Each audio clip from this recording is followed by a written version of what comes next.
Hello बच्चों, कैसे हैं आप? एकदम बढ़िया। बच्चों, आज हम पढ़ेंगे एजीपी, अर्थमेटिको ज्योमेट्रिक प्रोग्रेशन। ये चैप्टर नंबर 6 का मोस्ट इंपॉर्टेंट टॉपिक है और सीपीटी में 2010 जून में इस टॉपिक पे बेस्ड क्वेश्चन पूछा हुआ है। क्लियर है बच्चों? तो बच्चों स्टार्ट करते हैं। एजीपी बच्चों ज्यादा बड़ी वीडियो नहीं होगी, तो बच्चों पूरी वीडियो देखिएगा। तो एजीपी क्या होता है? इसमें दो चीजें होती हैं बच्चों। एक तो आपको एपी तो पता ही है, अर्थमेटिक प्रोग्रेशन, और जीपी भी पता है। एपी और जीपी की कॉरस्पॉन्डिंग टर्म्स की मल्टीप्लाई करके जो सीक्वेंस बनता है उसे एजीपी बोलते हैं। जैसे बच्चों मैंने एपी लिया 2, 5, 8, 11 डॉट डॉट डॉट, और जीपी लिया मैंने 3, 3 square, 3 cube, 3 to the power 4। ठीक है? तो एजीपी क्या होगा? एजीपी होगा कॉरस्पॉन्डिंग टर्म्स की मल्टीप्लाई करके जो न्यू सीक्वेंस बनेगा, जैसे 2 into 3 comma 5 into 3 square comma 8 into 3 cube comma 11 into 3 to the power 4। तो बच्चों ये सीक्वेंस एजीपी है। क्लियर है? एपी और जीपी की कॉरस्पॉन्डिंग टर्म्स की मल्टीप्लाई करके जो सीक्वेंस बनता है बच्चों, उसे एजीपी बोलते हैं। क्लियर है? अब इसमें हमें क्या क्या आना चाहिए? अगर मान लो एक एजीपी देते हैं हमें, एजीपी एक सीक्वेंस है, अर्थमेटिक और ज्योमेट्रिक प्रोग्रेशन देते हैं, उसकी आपसे एनेट टर्म निकालने के लिए कहते हैं। तो एनेट टर्म कैसे निकालोगे? आप एपी की एनेट टर्म निकालना और जीपी की एनेट टर्म निकालना। ठीक है? ये तो हो गई जीपी की, और ये एपी की, दोनों की मल्टीप्लाई कर देना। एपी की बच्चों एनेट टर्म निकालनी आती है आप लोगों को? एपी की एनेट टर्म क्या होती है? A plus N minus one into D. और जीपी की एनेट टर्म क्या होती है बच्चों? A are to the power N minus one. दोनों की मल्टीप्लाई करके, दोनों की मल्टीप्लाई करके एनेट टर्म किसकी आ जाएगी? एजीपी की। क्लियर है? एक तो ये चीज आपको पता होनी चाहिए। मान लो एनेट टर्म नहीं पूछ रहे हैं, फिफ्थ टर्म पूछ रहे हैं, तो एपी की फिफ्थ टर्म निकालो ए प्लस 4डी, जीपी की फिफ्थ टर्म निकालो a are to the power 4, दोनों की मल्टीप्लाई कर दो। एक तो ये टॉपिक आना चाहिए आपको, एनेट टर्म एजीपी की निकालनी आनी चाहिए। और हमें क्या पढ़ना है इसमें? एक sum up to n terms का कॉन्सेप्ट पढ़ना है। वैसे sum up to n terms वाले क्वेश्चन जितने भी हैं वो हमारे ऑप्शन से हो जाते हैं, आप लोगों को पता ही होगा, मैं ये मान के चल रहा हूं। जो एग्जाम में बच्चों क्वेश्चन पूछा हुआ था वो इनफाइनाइट एजीपी का पूछा हुआ था। जैसे इनफाइनाइट जीपी का पढ़ रखा है ना आप लोगों ने, sum of infinite terms of GP A upon 1 minus R. ऐसी एजीपी में भी फॉर्मूला भी होता है, और जैसे फॉर्मूला डेराइव हुआ है एक वो प्रोसेस भी होता है। तो मैं दोनों आपको बता के चलूंगा। क्लियर है? तो वैसे अगर मैं जनरल एजीपी की बात करूं, तो एक एपी लिया अगर मैंने, general AP, A, A plus D, A plus 2 D dot dot dot, और जनरल जीपी क्या होगी बच्चों? जब फर्स्ट टर्म मैंने एपी की स्मॉल ए ले ली, तो जीपी की कैपिटल ए ले लेते हैं।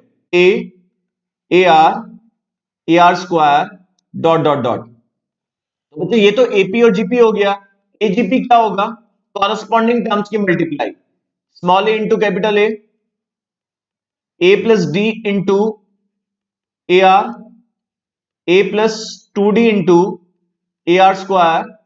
तो बच्चों एक पार्ट तो एपी हो गया और एक पार्ट जीपी हो गया। क्लियर है? ये तो आपका एजीपी का मैंने बिल्कुल बेसिक बता दिया कि एजीपी होता क्या है। क्लियर है? अब मैं आपको फॉर्मूला बनाना सिखाता हूं, क्योंकि एनेट टर्म तो आपको निकालनी आ गई। क्लियर है? अगर आपसे फिफ्थ टर्म भी पूछते हैं, मान लो एजीपी की फिफ्थ टर्म पूछते हैं, तो आप एपी की फिफ्थ टर्म निकालना, जीपी की फिफ्थ टर्म निकालना और दोनों की मल्टीप्लाई कर देना। क्लियर है? अब आ जाते हैं सम के कॉन्सेप्ट पे। तो बच्चों सम का जो कॉन्सेप्ट बताने जा रहा हूं मैं आपको, सबसे पहले मैंने एपी सपोज करनी है। तो एपी ली मैंने, फर्स्ट टर्म एक कॉमन डिफरेंस दी।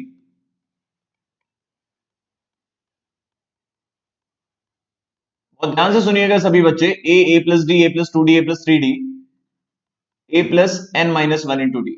ये तो बच्चों एपी हो गई। और जीपी की फर्स्ट टर्म मैंने वन ले ली। जीपी की फर्स्ट टर्म बच्चों क्या ली? वन।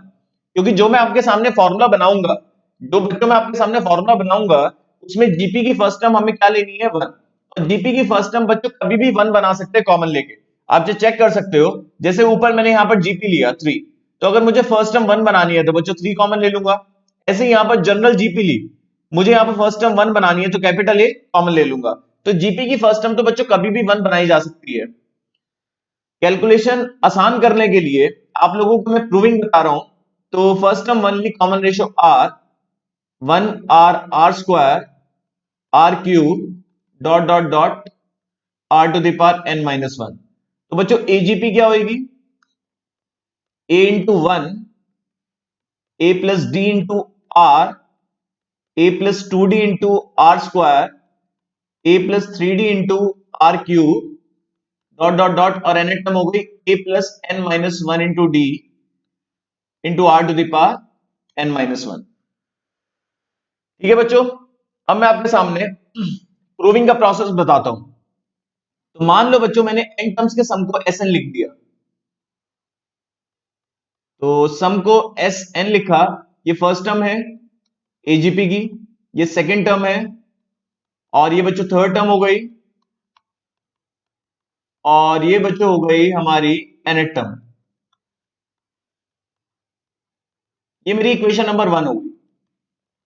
प्रोसेस सुनिए बच्चों, एजीपी में क्या होता है। एजीपी में अगर मुझे सम चाहिए, चाहे एन टर्म्स का सम चाहिए चाहे अप टू इंफिनिटी चाहिए, कॉमन रेशियो की मल्टीप्लाई दोनों साइड करेंगे और एक टर्म शिफ्ट करके कर देंगे। क्लियर? कॉमन रेशियो की दोनों साइड मल्टीप्लाई करेंगे और एक टर्म शिफ्ट करके लिखेंगे। तो यहां पर बच्चों कॉमन रेशियो क्या है? आर। दोनों साइड आर की मल्टीप्लाई कर दी, तो एक टर्म शिफ्ट करके लिखो आप। इसमें आर की मल्टीप्लाई करी तो क्या आएगा? A R. इसमें आर की मल्टीप्लाई करी तो क्या आएगा? A plus D into R square. और ऑब्वियसली इसमें आर की मल्टीप्लाई करेंगे तो क्या आएगा? A plus N minus one into D. और जब मैं आर की मल्टीप्लाई करूंगा R to the power N minus one में, तो बच्चों पावर्स ऐड हो जाएंगी, तो ये R to the power N हो जाएगा। प्रोसेस क्या रहता है? कॉमन रेशियो की मल्टीप्लाई करके एक टर्म शिफ्ट करना। अब सब्ट्रैक्ट कर दो बच्चों, सब्ट्रैक्ट करो। अब एस एन कॉमन आ जाएगा, क्या बचेगा? One minus r. और यहां आएगा बच्चों ए के नीचे तो कुछ भी नहीं है, इस टर्म के नीचे तो कुछ भी नहीं है, तो ये आ जाएगा बच्चों ए। और इन दोनों टर्म्स में से क्या कॉमन आएगा? इन दोनों में बच्चों आर कॉमन आएगा। आर कॉमन आएगा, क्या बचेगा? ए प्लस डी माइनस ए, तो ये हो जाएगा डी आर। इन दोनों में क्या कॉमन आएगा? इन दोनों में बच्चों आर स्क्वायर कॉमन आएगा, और फिर ए से ए कैंसिल हो जाएगा, डी आर स्क्वायर। तो डी आर स्क्वायर।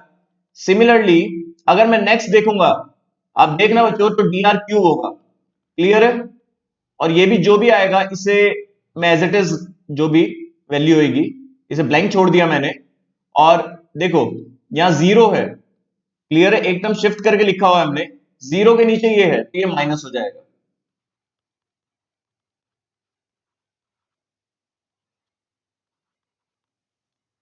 ये हो गया बच्चों S n one minus r. ये कितने टर्म्स की बच्चों जीपी बन गई? ये जीपी बनी है। देखो एक टर्म हमने यूज में नहीं लाए, ये तो एज इट इज आ गया, ये तो ए हो गया। तो ये कितने टर्म्स की बच्चों जीपी बन गई? ये बच्चों जीपी बन गई एन माइनस वन टर्म्स की। तो फॉर्मूला लगाओ, A one minus R to the power, कुछ कोई भी फॉर्मूला लगा सकते हैं, दो फॉर्मुलेस होते हैं, चाहे आर माइनस वन वाला लगा दे जीपी का, या वन माइनस। तो नंबर ऑफ टर्म्स कितनी है? N minus one. क्योंकि ऑब्वियसली जो टर्म प्रॉपर्ली सब्ट्रैक्ट होके आई है तो ये टर्म्स है ना, तो ये एन माइनस वन ही तो हुई, अपॉन वन माइनस आर। और ये बच गया बच्चों। तो फॉर्मूला क्या बन के आ रहा है बच्चों? S N. तो ये अपॉन में आ जाएगा A upon one minus are plus D R one minus R to the power N minus one upon one minus are का whole square minus A plus N minus one into D R to the power N upon one minus R. तो जो formula होता है AGP का, sum of N terms of AGP का formula मैंने आपके सामने लिख दिया। अगर इस फॉर्मूले में अगर आपसे मैं इतना लेंदी क्वेश्चन तो वैसे बच्चों आएगा ही नहीं। एग्जाम में जो क्वेश्चन पूछा हुआ है वो इनफाइनाइट टर्म्स का पूछा हुआ है, infinite terms of AGP. Clear है? तो ये sum up to n terms के क्वेश्चन जितने भी होते हैं बच्चों वो ऑप्शन से सॉल्व हो जाते हैं, आप लोगों को पता है। क्लियर? अगर मैं इस फॉर्मूले में बताऊं ए क्या है, ए तो होता है बच्चों एपी की फर्स्ट टर्म, आपके सामने मैंने सपोज करा है। और आर क्या होता है बच्चों? Common ratio. और डी क्या है इसमें? Common difference. और एन क्या है बच्चों? नंबर ऑफ टर्म्स जहां तक आपको सम चाहिए। तो फॉर्मूला थोड़ा सा बड़ा है, ए अपॉन वन माइनस आर, और नीड नहीं है, आप चाहे इसे इग्नोर कर सकते हैं। ठीक है? अब जो यहीं से जो फॉर्मूला मैं नया बना रहा हूं वो सुनिएगा, मतलब यहीं से मैं आपको फॉर्मूला जो बता रहा हूं वो इंपॉर्टेंट है। अगर इस फॉर्मूले में हमें अप टू इंफिनिटी चाहिए सम, n टेंड्स टू इंफिनिटी कर दें। और बच्चों कॉमन रेशियो -1 और 1 के बीच में लाई करना चाहिए, क्योंकि अगर कॉमन रेशियो 1 से बड़ा हो गया तो इंफिनिटी का कॉन्सेप्ट नहीं लगेगा। क्लियर है? तो मैंने मान लिया कि कॉमन रेशियो -1 और 1 के बीच में है। सपोज r की वैल्यू 1/2 है। अब बहुत ध्यान से देखिएगा सभी बच्चे, फॉर्मूला मैं आपके सामने दोबारा लिख रहा हूं sum up to n terms का, a upon 1 minus r plus D R 1 minus R to the power n minus 1 upon 1 minus are का whole square minus a plus n minus 1 into D R to the power n upon 1 minus R. अगर बच्चों मैं यहां पर r की value 1/2 रखता हूं और n की वैल्यू इंफिनिटी रखता हूं, मतलब -1 और 1 के बीच में, तो क्या बैठेगा बच्चों? ये तो 1/2 हो गया, ये d इंटू 1/2 हो गया, और इंफिनिटी में से कुछ हटाएंगे भी तो फर्क नहीं पड़ेगा। बच्चों बहुत ध्यान से देखिएगा,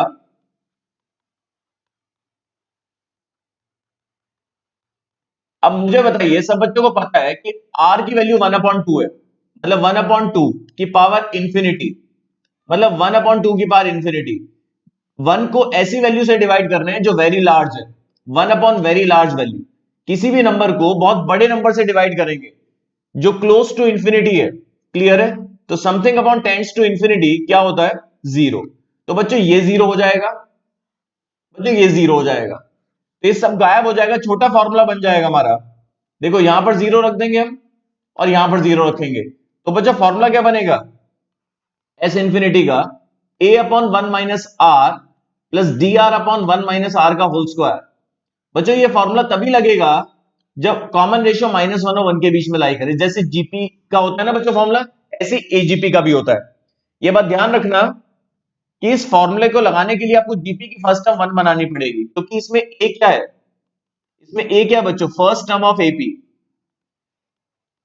इसमें बच्चों डी क्या है? Common difference. और आर क्या है बच्चों? इसमें कॉमन रेशियो। तो फॉर्मूला क्या होगा बच्चों? a अपॉन 1 माइनस आर, तो मुझे पता है कि सब बच्चों को याद है इनफाइनाइट जीपी का। इसमें d क्या है बच्चों? बस ये स्पेशल और आ रहा है, डी आर। याद करने का तरीका, a अपॉन 1 माइनस आर तो आ गया, d r upon 1 minus are का होल स्क्वायर। एक क्वेश्चन करा देता हूं मैं आप लोगों को। अच्छा एक बात और सुनिए, मान लो आपसे ये पूछ रहे हैं 2 into 7, 5 into 7 स्क्वायर और 8 into 7 क्यूब, तो बच्चों ये भी क्या है? एक पार्ट इसमें एपी है, क्लियर है बच्चों, और दूसरा पार्ट जीपी है। बट अगर आप देखें कि आर की वैल्यू 7 है, जो कि -1 और 1 के बीच में लाई नहीं कर रहा, और अगर आप काउंटिंग की बात करें तो लगातार टर्म्स की वैल्यू बढ़ रही है, तो अगर आप काउंट भी करेंगे तो काउंटिंग का प्रोसेस चलता रहेगा। तो इस केस में अगर कॉमन रेशियो 1 से बड़ी आ जाए और सारी टर्म्स प्लस में है, कॉमन रेशियो 1 से बड़ी आ जाए और सारी टर्म्स प्लस में है, तो आंसर होगा इंफिनिटी। फॉर्मूला नहीं लगेगा, फॉर्मूला बच्चों तभी लगेगा जब कॉमन रेशियो -1 और 1 के बीच में लाई करे। क्लियर है? अब मैं फॉर्मूला वाला क्वेश्चन करा रहा हूं आपको, जो एग्जाम में पूछा था 2010 जून में, सीपीटी में ये क्वेश्चन पूछा हुआ है, सेम टू सेम डिजिट्स नहीं, मतलब पैरेलल क्वेश्चन इस टाइप का। तो मैं आपके सामने क्वेश्चन लिख रहा हूं, 3 into 1/7, 5 into 1/7 स्क्वायर और 7 into 1/7 cube up to infinity. तो इसमें बच्चों एक पार्ट एपी है और एक पार्ट जीपी, बट फॉर्मूला तभी लगता है जब जीपी की फर्स्ट टर्म 1 हो। तो 1/7 बच्चों कॉमन ले लो।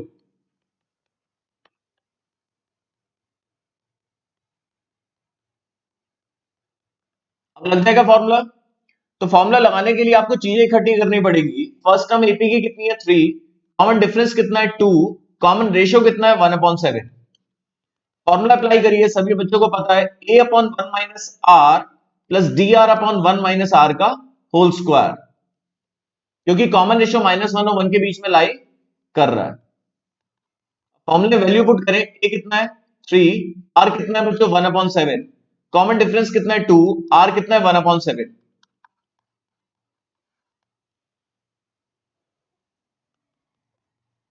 ये कितना आ जाएगा? 3 into 7/6, एलसीएम लेकर 2/7, और ये हो जाएगा 6 स्क्वायर अपॉन 7 स्क्वायर। तो एक 7 से ये 7 तो कैंसिल हो गया, तो 1/7 3 इंटू 7/6 प्लस 2 इंटू 7/6 स्क्वायर, ये बचा बच्चों। तो न्यूमरेटर में से 7 कॉमन आ गया, 3/6 2/6 स्क्वायर, 7 से 7 कैंसिल, 1/6 कॉमन ले लो, 3 प्लस 2/6 आ गया। कैलकुलेशन बच्चों आप एक बार देख लेना, 3 प्लस 1/3, 1/3 प्लस 1/3 कितना होगा, 9 प्लस एलसीएम लेकर ये हो जाएगा 10/3, और सॉल्व करके अगर हम देखें 5 और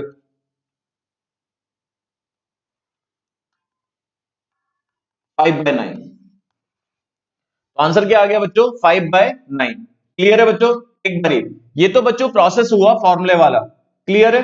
ये प्रोसेस क्या हुआ बच्चों, फॉर्मूले वाला। अगर मैं आपसे फॉर्मूले वाले तरीके से नहीं कराऊं तो, अगर ये फॉर्मूले की कंडीशन होती है ना कि जीपी की फर्स्ट टर्म 1 होनी चाहिए, ठीक है। मैंने लिखा बच्चों, एजीपी क्या था हमारा, ये था,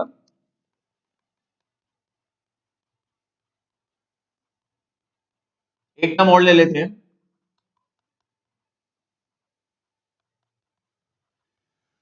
मैंने एन टर्म्स के सम के फॉर्मूले की प्रूविंग बताई थी, तो एन टर्म्स के सम के फॉर्मूले की प्रूविंग क्या, जहां तक भी सम चाहिए, फॉर्मूले की प्रूविंग का प्रोसेस जो मैंने फॉलो करा था वही लगेगा। कॉमन रेशियो की मल्टीप्लाई करो 1/7 की, और एक टर्म शिफ्ट करके लिख दो, 3 इंटू 1/7 स्क्वायर, 5 इंटू 1/7 क्यूब, और 7 इंटू 1/7 टू द पावर 4।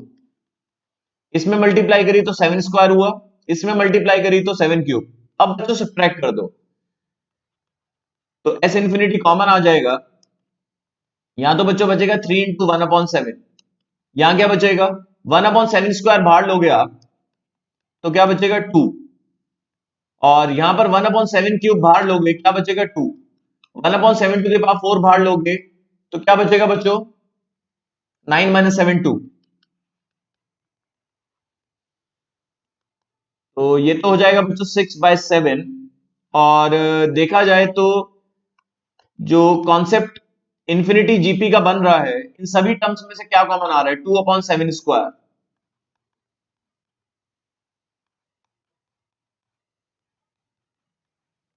तो ये भी एक प्रोसेस था, ऐसे भी कर सकते थे आप लोग।